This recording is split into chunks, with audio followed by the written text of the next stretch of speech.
Kok antum nggak rendahin, itu kan pendapatnya dia lemah. Iya, karena sebelum saya merendahkan, saya harus punya sikap untuk merendahkan diri saya. Itu namanya adab.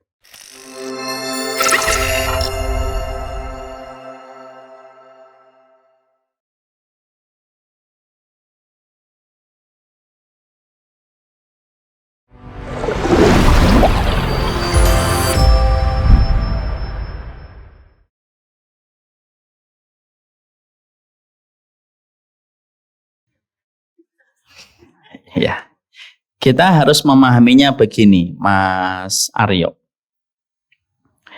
Adab dan akhlak itu adalah bagaimana kita memiliki kebersihan hati ketika kita bermuamalah kepada sesama manusia. Lah itu memang didapatkan dengan ilmu, tetapi eksekusinya dengan akhlak. Contoh, ketika kita berilmu, salah satu adab di dalam berilmu itu apa? Tawadhu. Itu adab. Karena apa? Dikatakan para ulama, ilmu itu sebagaimana air, tidak pernah naik ke tempat yang tinggi, tetapi selalu mencari tempat yang rendah. Itu adab. Lalu kalau kita sudah ngerti, oh saya harus tawadhu, sebagaimana yang dikatakan Umar bin Khattab, maka nanti ketika saya mempelajari fikih misalkan, oh fikih masalah sholat A, B, C, D, menurut mazhab Syafi'i begini, menurut mazhab Maliki begini, menurut mazhab Imam Abu Hanifah begini. Karena antum sudah memiliki sifat tawadhu yang antum pelajari sebelumnya tentang adab, seluruh referensi yang antum kuasai tidak menjadikan antum sombong kepada orang, tidak gampang menyesatkan, tidak gampang merendahkan. Kok antum nggak rendahin, itu kan pendapatnya dia lemah. Iya, karena sebelum saya merendahkan, saya harus punya sikap untuk merendahkan diri saya. Itu namanya adab. Makanya dulu para ulama, mereka itu ngajarin anak mereka itu adab dulu. Nak, sama muslim itu yang baik. Kamu hormat yang lebih tua, sayang sama yang lebih muda. Jangan sombong dengan ibadah yang kamu kerjakan. Itu dibangun terus oleh para ulama kalau mereka mendidik anak mereka. Bahkan ada salah satu ulama kok itu menjelaskan begini, nah anaknya lagi belajar fikih, maka dia berkata, ij'al ilmaka milhan waj'al adabaka dakikon. Nah, kamu kan lagi belajar fikih, jadikan ilmu ketika kamu memahami fikih itu kayak garam. Tapi jadikan akhlak kamu menghormati orang, sayang sama orang beriman. Jadikan akhlak kamu itu kayak tepung. Nah, kita lihat. Apa biasanya masakan yang pakai tepung? Misal, martabak. Yang paling banyak garamnya atau tepungnya? Tepung. Yang begini. Garamnya itu hanya secuil atau segenggam? Secuil, segenggam, bludruk kita. Darah tinggi gitu. Kasih. Lah beliau itu ngomong, jadikan adab kamu itu tepungnya. Ilmu kamu tentang fikih itu kayak garam. Dan itu kata ulama salaf. Jadi sebenarnya bukankah setiap mempelajari adab harus dengan ilmu? Betul, harus dengan ilmu. Tapi sebenarnya adalah eksekusinya itu di dalam adab itu. Nanti setelah adab itu baru kita nanti pelajari tafsir, kita pelajari fikih, kita pelajari usul fikih itu apa. Itu ilmunya. Tapi akhlaknya harus kita pahami dulu. Paham? Insyaallah. Makanya maaf ya Mas. Ini ada sebuah kisah nyata. Anak saya sekolah di Kutab. Ustadz Budi Azhari Kutab Al-Fatih. Yang Ja'far. Ketika saya lagi nyekolahin ada interview. Saya ditanya sama gurunya, Ustadz, mana yang Ustadz pilih? Pinter atau beradab? Karena setiap kalau kita nyekolahin anak kita di Kutab itu ada interviewnya. Saya bilang, adab dulu Ustadz. Terus saya ditanya dalil. Ya saya sebutin dalil semuanya. Yang menarik adalah jawaban beliau. Dia cerita kisah nyata. Saya itu Ustadz pernah ngajar di satu kelas. Di kelas itu ada 2 orang yang cukup menonjol. Satu yang pintar, hafalannya banyak. Qadarullah, adab anak ini tidak bagus. Kurang bagus lah, bukan nggak bagus. Kurang empati, kurang banyak membantu, kurang care sama teman-temannya. Ada lagi yang satu, Ustaz. Anaknya baik, akhlaknya baik. Walaupun tidak sepintar yang pertama. Satu waktu, dua-duanya sakit. Beberapa hari. Maka teman-temannya yang di kelas itu merasa kehilangan. Tapi yang menarik adalah ketika sang guru, saya nawarin sama siswa di kelas itu, ayo kita jenguk. Maka seluruh yang di kelas itu menyebutkan nama dari teman mereka yang hafalannya tidak banyak, tapi akhlaknya bagus. Semuanya ngomong, jenguk ini dulu ya Pak Guru, Pak Ustadz gitu. Dan tidak ada satupun yang menyebut nama teman mereka yang tadi pintar.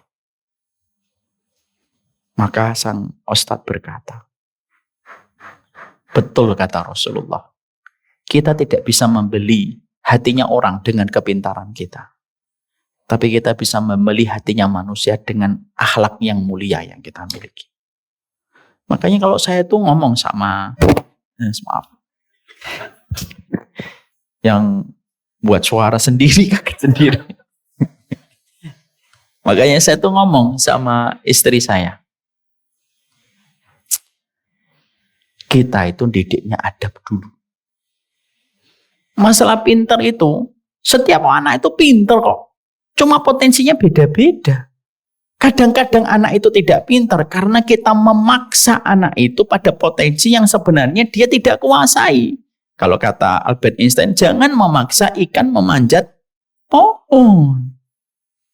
Makanya kewajiban orang tua, kata Imam Al-Ghazali, kewajiban orang tua itu apa? Menemukan potensi yang dimiliki anak yang Allah kasihkan kepada anak itu. Lalu saya akhirnya, Masya Allah ya, saya punya kisah di tim saya. Tim saya itu ada, Mas Aryo, yang dia itu orang tua itu sempat bingung. Disekolahkan, di pondok keluar.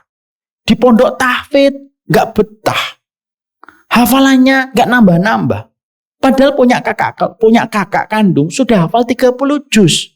Lah bapaknya seorang ustadz tuh merasa, kenapa ya kok anak saya ini kok susah ngafalin Quran? Ternyata anaknya itu memang spesialisasinya bukan di hafalan Quran, tapi ternyata di IT. Akhirnya ketika dia mondok di pondok IT yang kita punya, akhirnya kemampuannya menonjol. Kenapa? Codingnya bagus, sistemnya bagus yang dia buat.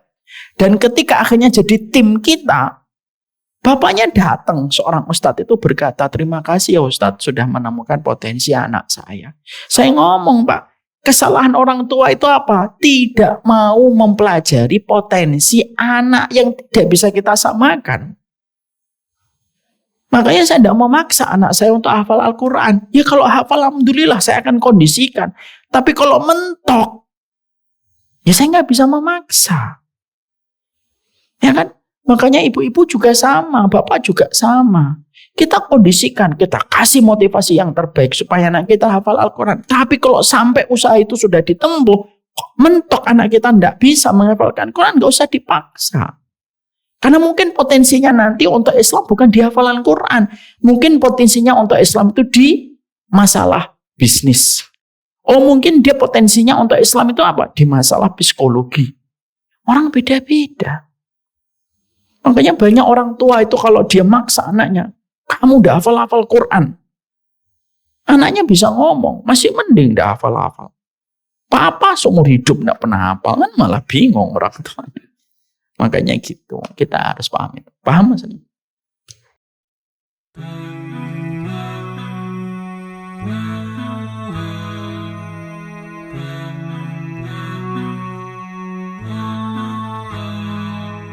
We never knew a love like this before. When you leave it in Allah's plan, He can take you to places you never know. So we leave it all in His hands. He brought me light when I couldn't see, and my deen was incomplete. But that all changed when I met you, to complete half my deen. Barakallah, it's all from above. From the moments that we share, Barakallah, we've come this far, then in Jannah we will share. Barakallah, it's all from above, from the moments that we share. Barakallah, we've come this far, then in Jannah we will share. I will always be there for you, no matter what will be. I know Allah is there for us, His love will always be here. He brought us light when we couldn't see, and our deen was incomplete. Now that's all changed, now we have each other, completed half our deen. There is a reason why we catch feelings, and our feet haven't touched the ground. Cause I got you, and you got me, completing half our deen.